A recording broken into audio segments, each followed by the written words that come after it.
Unit 7, Test 1. Instructions. You will hear a number of different recordings, and you will have to answer questions on what you hear. There will be time for you to read the instructions and questions, and you will have a chance to check your work. All the recordings will be played once only. The test is in 4 sections. Write all your answers in the listening question booklet. At the end of the real test, you will be given 10 minutes to transfer your answers to an answer sheet. Now turn to Section 1. Section 1. Look at questions 1 to 4. For each of the questions, decide which picture, A, B, C or D, is the best answer, and circle the letter in your book. First, have another look at questions 1 to 4.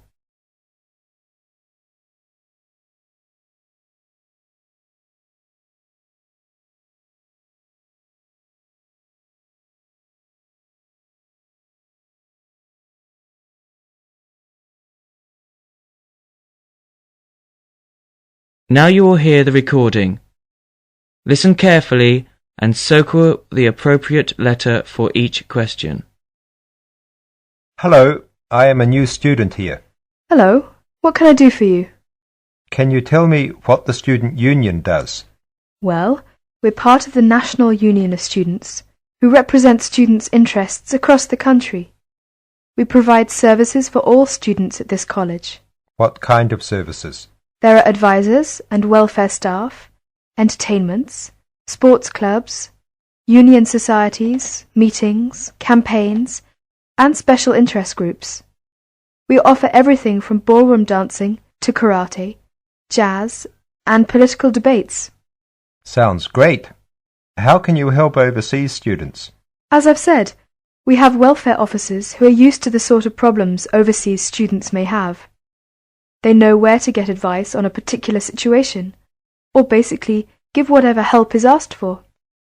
I am from the Philippines, and I hope I can meet other Filipino students who are here. I play chess and many sports, especially badminton, basketball, and wrestling. Please, can you tell me how to find out about these things? There is a Filipino society at the college. Regular meetings take place and lots of social activities are organized, such as meals, plays, and dances. The society is made up of Filipino students and other students who have an interest in the Philippines. And what about the sports? Does the union offer the ones I'm interested in? Yes, we do. There are basketball and wrestling teams. If you want to play in one of the college teams, you have to go along to training sessions and compete for a place. For badminton, you can either go to the badminton club or book a court to play with friends. Is there also a chess club or team? No, I'm afraid not. It may be best for you to put a notice on our notice board to find other players. Will that cost me anything? No, it's a free service available to all students, but you have to give your notice to a union officer first, so that it's fair for everyone who wants to use the notice board. I only have a room for 1 month at the moment. I need to find a house or a flat to live in near the college. Are you able to help me with any accommodation problems? There are always rooms available in shared flats or houses on our notice board. The college has some of its own accommodation, and you can also apply for these. If you have any problems at all, you should talk to one of the student union's welfare officers, who can give specialist advice on accommodation. Thank you for your help. You're welcome. Now would you mind helping us? We're conducting a survey to learn more about the students who visit our union office, so that we can improve our services. Would you mind if I asked you a few questions? Not at all.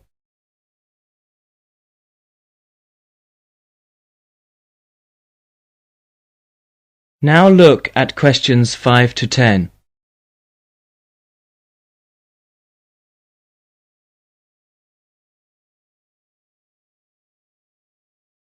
As you listen to the student's conversation with the union officer, fill in the spaces 5 to 10 on the form. First, you have some time to look at the form.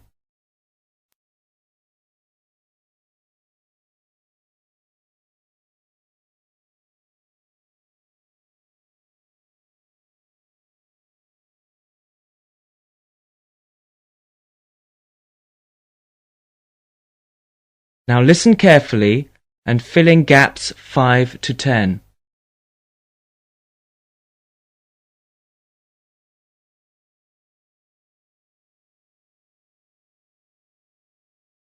Now would you mind helping us? We're conducting a survey to learn more about the students who visit our union office, so that we can improve our services. Would you mind if I asked you a few questions? Not at all. First of all, what is your name? My name is Cesar Bautisto. How do you spell your last name? Bautisto. Thank you. And what are you studying? Development Economics. I see. And how long is the course for? 1 year. It's a postgraduate diploma. What would you like to do at the end of it? Have you made your mind up yet? Yes, I'd like to be a United Nations project advisor. Oh, would you? That sounds interesting. Tell me, though, why have you chosen this university? It's got a good reputation in the field of economics. And you say you come from the Philippines? Yes, that's right. And which city do you come from? Manila. Oh, that's the city I've always wanted to go to. What do you do in your spare time? I go to play games. I love sports. Ah, yes, you mentioned that. Basketball, badminton, and wrestling, wasn't it? Yes, that's right. Okay, that's it. I'll add your name to our mailing list. We appreciate your help with this survey. If you have any suggestions, be sure to give us a call or drop by at any time. All right, I will. Thank you. Bye. Bye. That is the end of section 1. Now you will have 30 seconds to check your answers.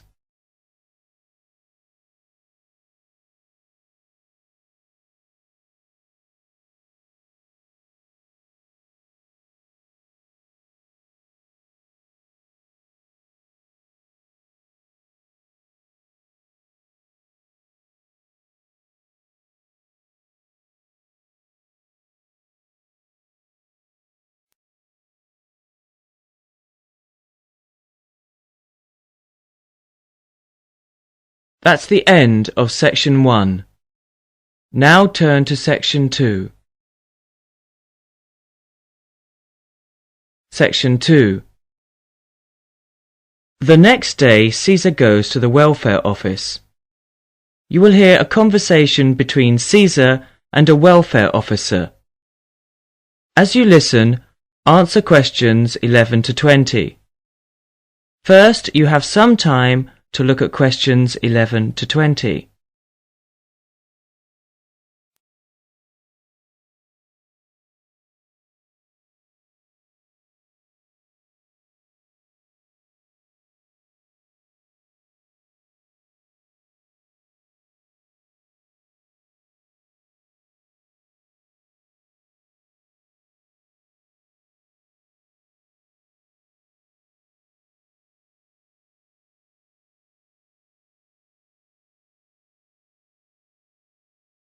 Now listen carefully to the conversation between Caesar and a welfare officer and answer questions 11 to 20. Good afternoon. My name's Cesar Bautisto. Hello, I'm Wendy, one of the welfare officers. Can I help you? Yes, I have to move out of my accommodation in 2 weeks, and I can't find anywhere else to live. Okay, I'll need to know some details about your current situation. I'm an overseas student from the Philippines. The college gave me a temporary room for 1 month. I can't find anywhere else, and I have no money. Have you told the college about your position, or asked them to let you stay longer in your accommodation? No, not yet. I didn't think that would be possible.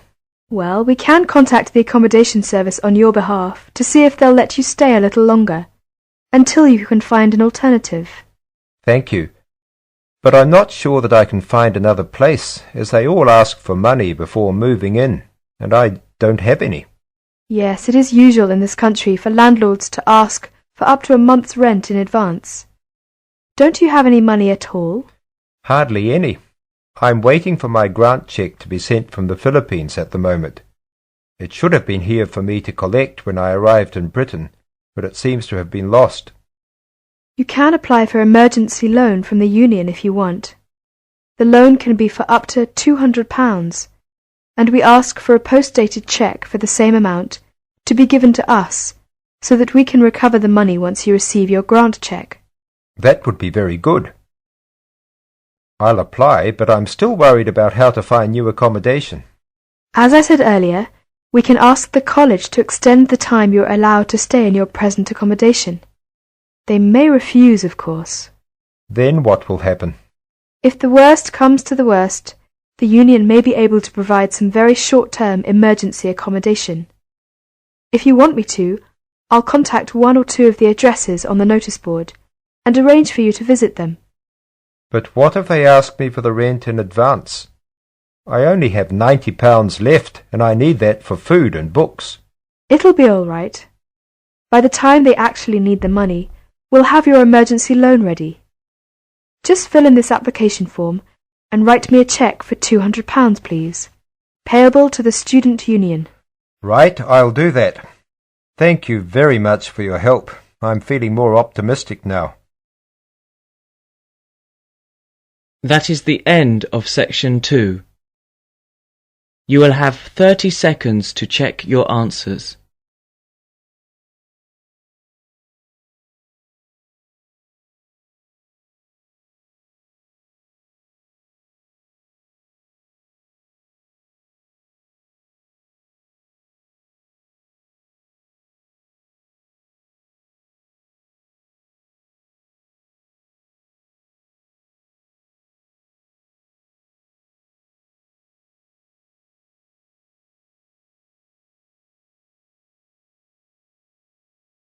That is the end of section 2. Now turn to section 3. Section 3. You will hear a student union officer's speech. First, you have some time to look at questions 21 to 30.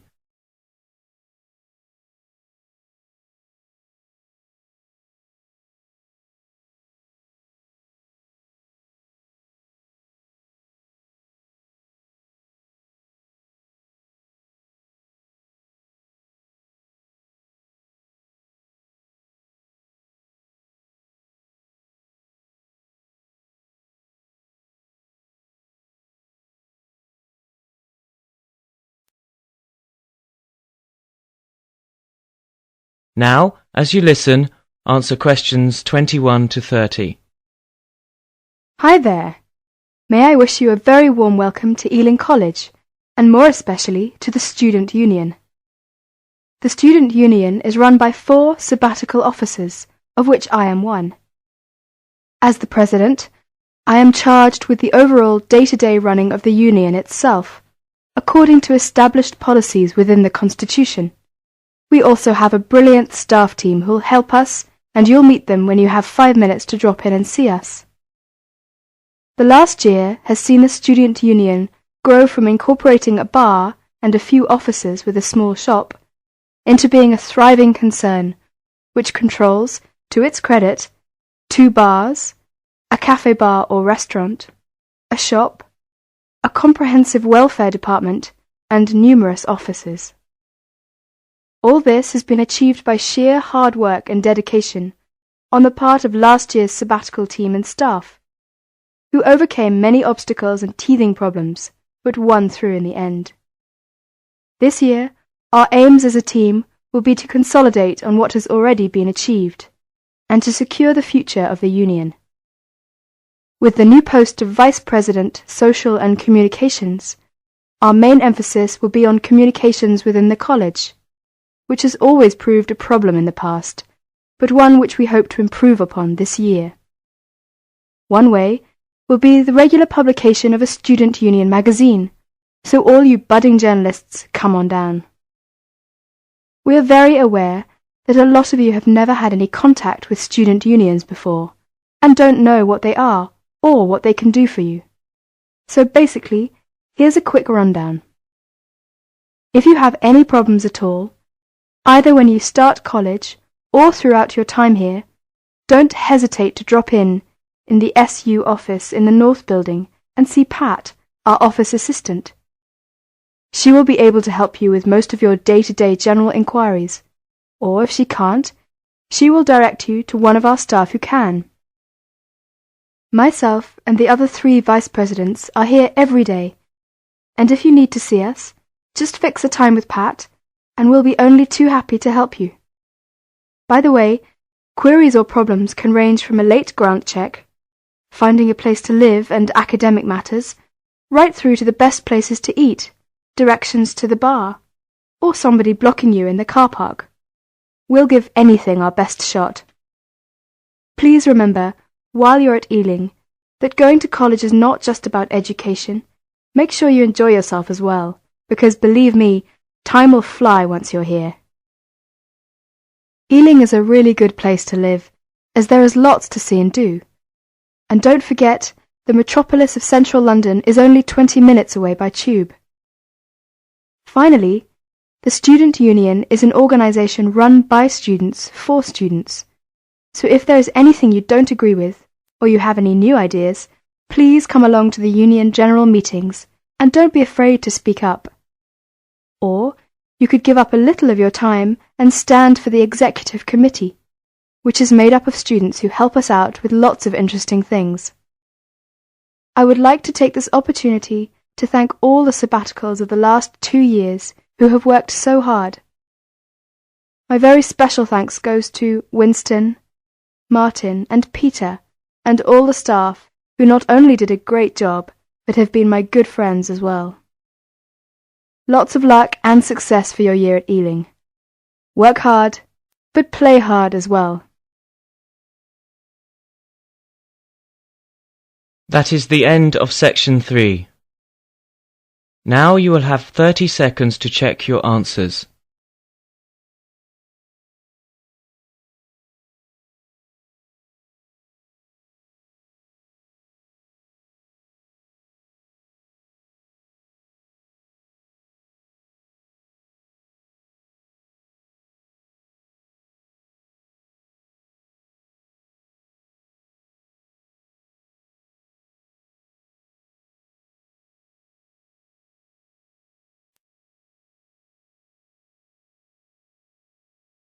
That's the end of section 3. Now turn to section 4. Section 4. You will hear a speech by the Student Union Vice President for Finance. As you listen to the speech, fill in the gaps numbered 31 to 35. Answer questions 36 to 38 by writing a T if the information is true, an F if the information is false, or a question mark if the information is insufficient. First, you will have some time to look at questions 31 to 35, as well as questions 36 to 38.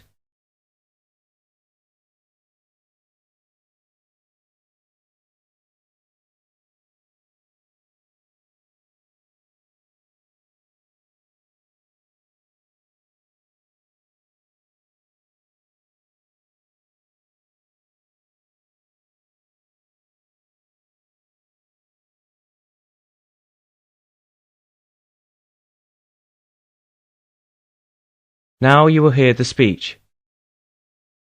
Hello, as VP Finance, my job is to oversee the spending of our grant to ensure that all areas of student union activity run efficiently and smoothly, without any financial headaches. I have a thoroughly efficient finance team, Ursula, Ella and Henrik. We are all here to help you as best as we can. Remember, that even though I administer the union's finances, it is ultimately you who has the final say in expenditure policy, either directly, through the democratic process of the general meetings, or by voicing your opinions through the Executive Finance Committee. I would like to take this opportunity to thank last year's VP Finance, Martin Curry, for his excellent work in improving the financial running of the union to what it is today. Finally, remember to enjoy yourself and to use the union facilities and services to the full. And if you're still not satisfied, come and let us know why. Extra note, in order to maximise my time as VP Finance and to give a more efficient service to students, the Finance Office will only be open to students from 11 o'clock AM to 1 o'clock PM and 2 o'clock PM to 3 o'clock PM. The Cashier's Office will be open from 12 o'clock noon to 2 o'clock PM daily. That is the end of section 4, and you will have 30 seconds to check your answers.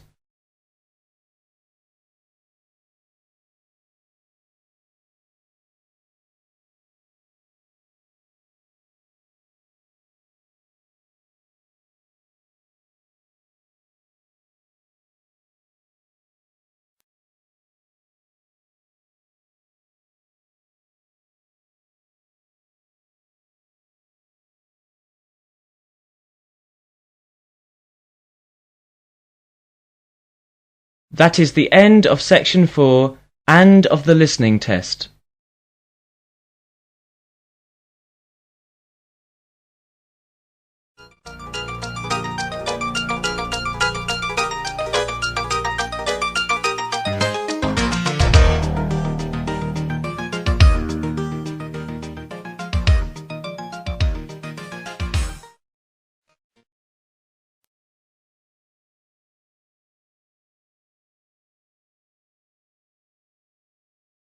Unit 7. Test 2. Instructions. You will hear a number of different recordings and you will have to answer questions on what you hear. There will be time for you to read the instructions and questions and you will have a chance to check your work. All the recordings will be played once only. The test is in 4 sections. Write all your answers in the listening question booklet. At the end of the real test, you will be given 10 minutes to transfer your answers to an answer sheet. Now turn to Section 1. Section 1. In Section 1, you will listen to an interview about the homestay program between a coordinator and 3 students. As you listen, fill in the missing information in the chart. If a student's experience in the first homestay is positive and very good, make 2 ticks. If it's okay, make 1 tick. If it's not good and there are negative feelings, make a cross. Look at the example and questions 1 to 8. Now you will hear the interview for Section 1 and fill in the form as you listen, because you will hear the recording once only. First, have another look at questions 1 to 8.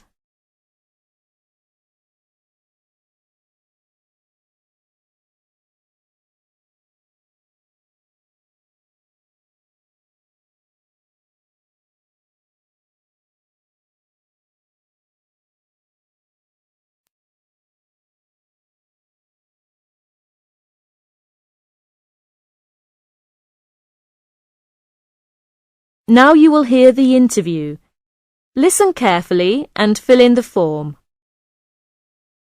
Hi, Fumi. Come in. How are things? Okay. Hi, Linda and Ali. How are you? Fine, thanks. Well, as I explained on the telephone, I'm a coordinator of the homestay program here. at the Student Services section of the university, and I'm doing a survey on host families to help me draw up a guide for new students. So I'd be grateful if you could tell me about your own experience on the homestay program. Right. Good idea. Now, Fumi, let's start with you, okay? How long have you been staying with your host family? It's about 3 months now since I came from Japan. What do you like about your host family? Oh, they're very nice to me and give me freedom to do what I want. I feel quite safe there, just like at home. Do you like the food there? Yes, I love Canadian food. I always want to try new things. It sounds good. Is your experience a positive one for the homestay program? Yes, I think this homestay program is very good, and it really provides an opportunity for cultural exchange between Canadians and international students. Thank you, Fumi. We'll come back to you in a minute. Linda, I'd like to ask you some questions. You have been here for about 1.5 years. Is that right? Actually, it's about 2 years since I left Beijing in 2003. What do you think about the program? The homestay program? The program itself is quite good, but it really depends on the individual host family. My first host family was quite a nice family, especially the first 2 weeks. They took me to the bank, shopping center. It did many things for me, but I had a problem later. What was the problem? My biggest problem was the food. It was awful. They provided me with sandwiches for breakfast and lunch, and they liked to eat raw vegetables and not fully cooked meat for supper. I was not used to their food, and sometimes I felt sick. I had stomach problems for quite a long time. I see. I'm sorry to hear that. So, after 3 months, I moved out, and now I live with 2 other students in a student house. Well, Linda, if the food was changed to what you like, would you stay in that family? Sure, I would. I see. What about you, Ali? You come from Japan?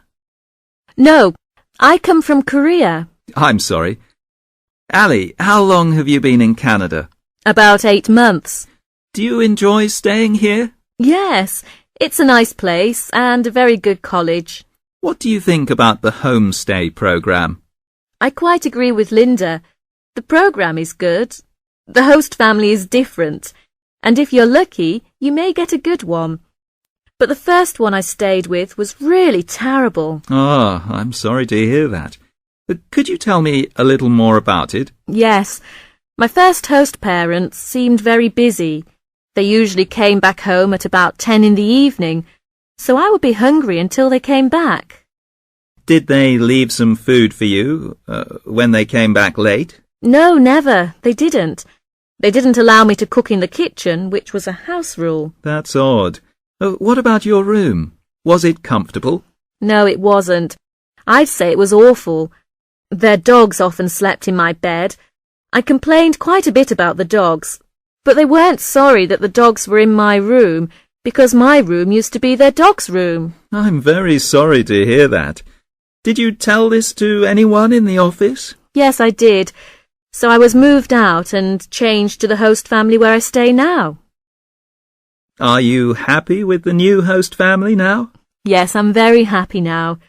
They're nice and very considerate, and often help me with my homework. How about the food? It's good and often served on time. Good for you. Thank you very much.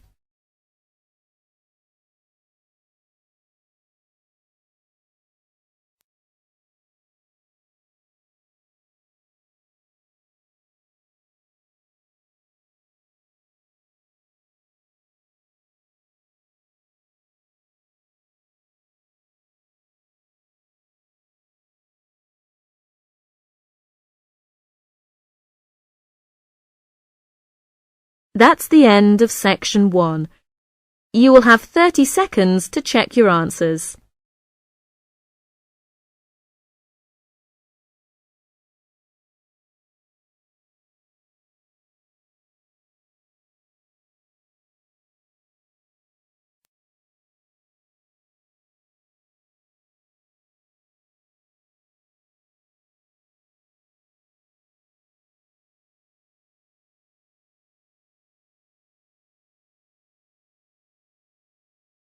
Now turn to Section 2.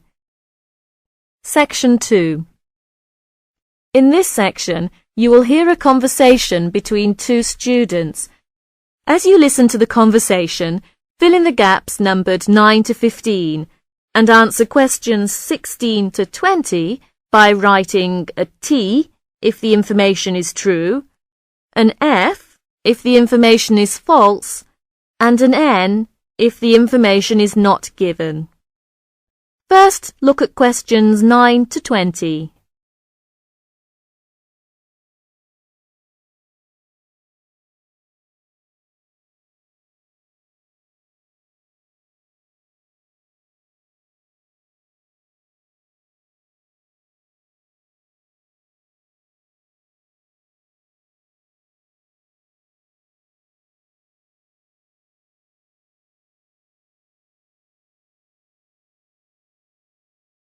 Now listen to the conversation and do questions 9 to 20. Hi, Marty. What did you think of the lecture? It was really good. I enjoyed it very much. By the way, how are you doing with your European Studies tutorial paper? Oh, good. I've just finished it, actually. I need to do something different tonight. What are you doing tonight? Would you like to go out with me? Oh, I'm sorry, I can't. I have to work late tonight. What for? Well, I have to finish my paper and prepare my presentation for tomorrow. Ah, I see. What's your presentation topic? Well, after some consideration, I decided to talk about Napoleon. Oh, that's an interesting topic. Napoleon is one of my favourite characters too. Have you got time for a cup of coffee? Can you tell me about it as a sort of practice? That would be great. Now, tell me about Napoleon. I know he used to be a French soldier, and very quickly he became Emperor of France. Do you know when he was born? Yes. He was born in 1769 on the island of Corsica, and when he was only 10 years old, his father sent him to a military school in France. Was he a brilliant student at school? No, he wasn't, but he excelled in mathematics and military science. And then, when he was 16 years old, he joined the French army. Oh, I didn't know he joined the army that young. His military career brought him fame, power and riches, but finally defeat. Napoleon became a general in the French army at the age of 24. Several years later, he became Emperor of the French Empire. Do you know when he became an emperor? Yes. On May the 18th, 1804, he became Emperor of France, and the coronation ceremony was held at Notre Dame on the 2nd of December. He was only 35 that year. He was really many things, but he was, first of all, a brilliant military leader. His soldiers were ready to die for him. Yes, he was really short, too. Of course, Napoleon had so many military victories, so his size wasn't an issue. You're right. At one time, he controlled most of Europe. Yes, but at that time many countries, including England, Russia and Austria, fought fiercely against Napoleon. Right. His defeat came when he decided to attack Russia. In this military campaign in Russia, he lost most of his army. Shortly after his defeat, his abdication followed at Waterloo. And then he tried to escape to America, but he failed. He finally surrendered to the British government, and then they exiled him to St. Helena Island. I know his last years were spent there with a few chosen comrades. Do you know how old he was when he died? He lived there until he died. He died in 1821, when he was only 51 years old. He died alone, deserted by his family and his friends. Well, that's a pretty sad way to end one's life. Well, Marty, I'm sure your presentation will be really good. You know, you could also give the chronological order of his life, and this may help your classmates to follow your presentation. Yes, that's a good suggestion. Thank you, Tom. You're welcome. I have to go now. I have another lecture to attend. Good luck. Thank you. You've been really great help. I'm sorry that I can't come out with you this evening, but have a nice time. Bye. Bye. That's the end of section 2. You will have 30 seconds to check your answers.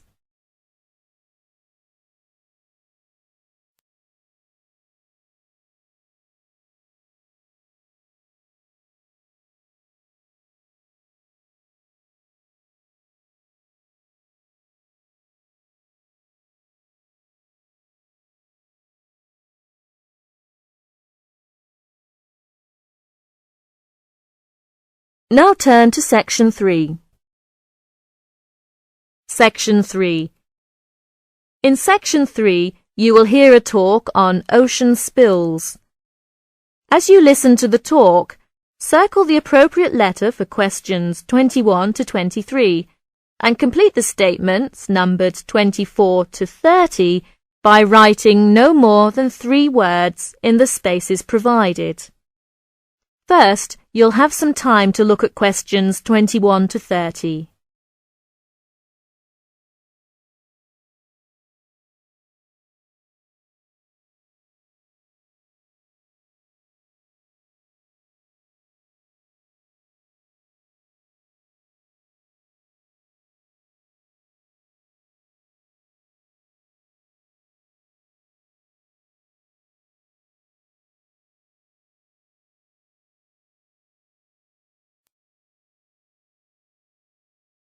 Now listen to the talk and do questions 21 to 30.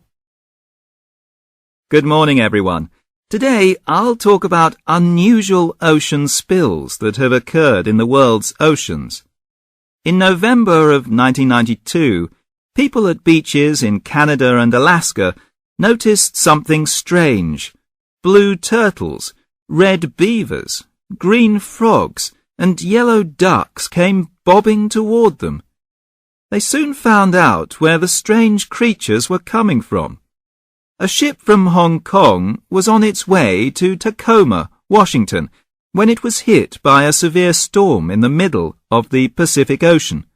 During the storm, huge waves washed 12 containers overboard. Inside the containers were 29,000 plastic bath toys. One of the containers opened, and thousands of plastic bath toys spilled out and began to float across the Pacific Ocean. 10 months later, the first yellow ducks arrived on the North American shore. Beachcombers along the shore began to find the toys and reported them to local newspapers. But the people who were most excited by the plastic toys were the oceanographers. It gave them an opportunity to study ocean currents and winds. Oceanographers drop bottles into the ocean to study these things. But it would be too expensive to drop 29,000 bottles into the ocean at once. Imagine the value of studying the plastic ducks and frogs. This gave some interesting information to the oceanographers. The first toys were picked up in Sitka, Alaska, 10 months after they were washed off the ship. Some headed back into the North Pacific, while others drifted around the Arctic Ocean and headed for the North Atlantic. Many of the toys were swept northeast by the wind and were frozen in the ice of the Bering Sea. They're expected to cross the North Pole and float on down to the British Isles. This reminds me of another unusual ocean spill. In 1990, a ship travelling to the west coast of the United States from Korea was caught in a severe storm. The waves swept 21 containers of Nike shoes into the water. Scientists estimate that about 80,000 running, jogging and hiking shoes, 40,000 pairs of shoes, to you and me, hit the water at once. The shoes were for men, women and children. About 6 months later, people at beaches from Oregon to British Columbia began to find running shoes washed ashore. By the end of the year, Washington newspapers reported people finding hundreds of shoes. In Seattle, thousands of shoes floated to shore. Since the shoes were not attached, they arrived one at a time. The shoes were dirty, but after they were washed, they were still in good condition. People set up exchanges to find matches for their shoes.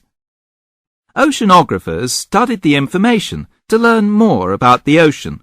Some Nike shoes reached Hawaii, others went to the Philippines and Japan. According to the scientists, some of the shoes are on a trip around the world and should end up back in Washington and Oregon. Can you believe it? Many pairs of running shoes, as well as plastic ducks and frogs, are still on their ocean journey. So if you go to a beach anywhere in the world, don't be surprised if you see a green plastic frog or a woman's size 7 jogging shoe bobbing toward you. So keep your eyes out, so you may find free bath toys and even a new pair of shoes. Thank you for attending my lecture. That is the end of section 3. You now have half a minute to check your answers.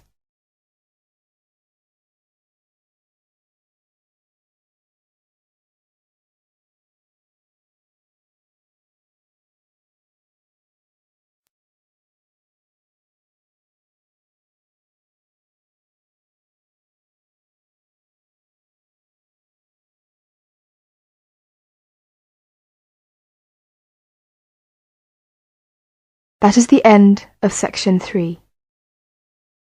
Now turn to section 4. Section 4.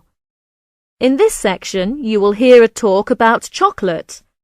As you listen, complete the notes below by writing no more than 3 words in the spaces numbered 31 to 38 and circle the appropriate letter for questions 39 to 40. First, you will have 30 seconds to look at this section.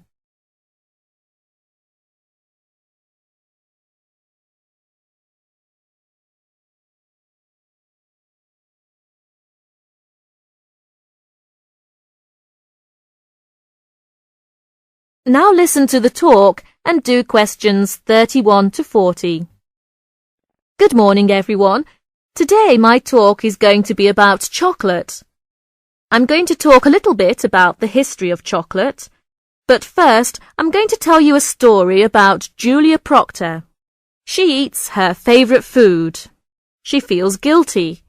She knows that chocolate has a lot of fat and sugar, but Julia says she is addicted to chocolate, and once she starts eating it, she can't stop.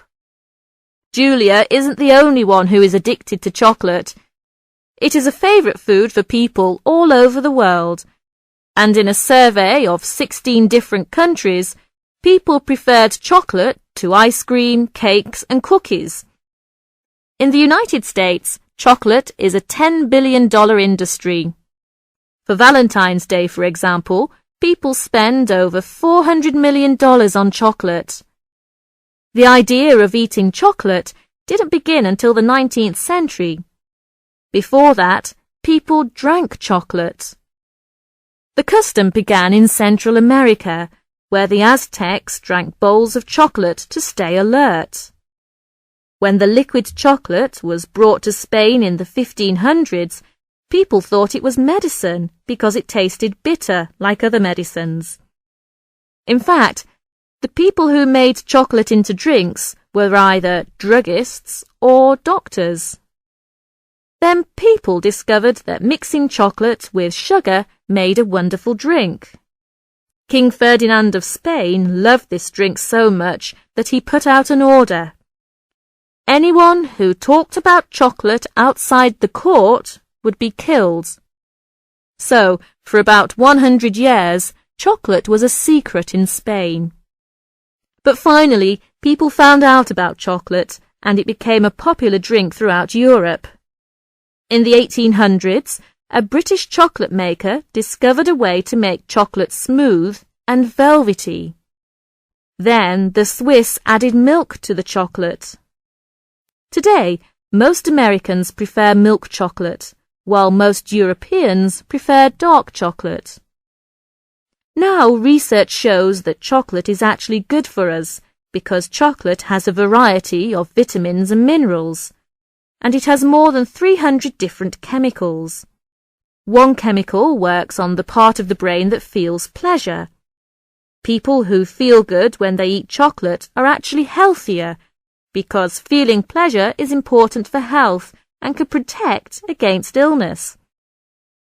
Good chocolate doesn't have much fat or sugar. You can enjoy it if you eat a little at a time. So, thinking about Julia Proctor, who I mentioned at the beginning, if you just eat a little at a time, that isn't a big problem. That's the end of my talk on chocolate. That's the end of section 4. You will have 30 seconds to check your answers.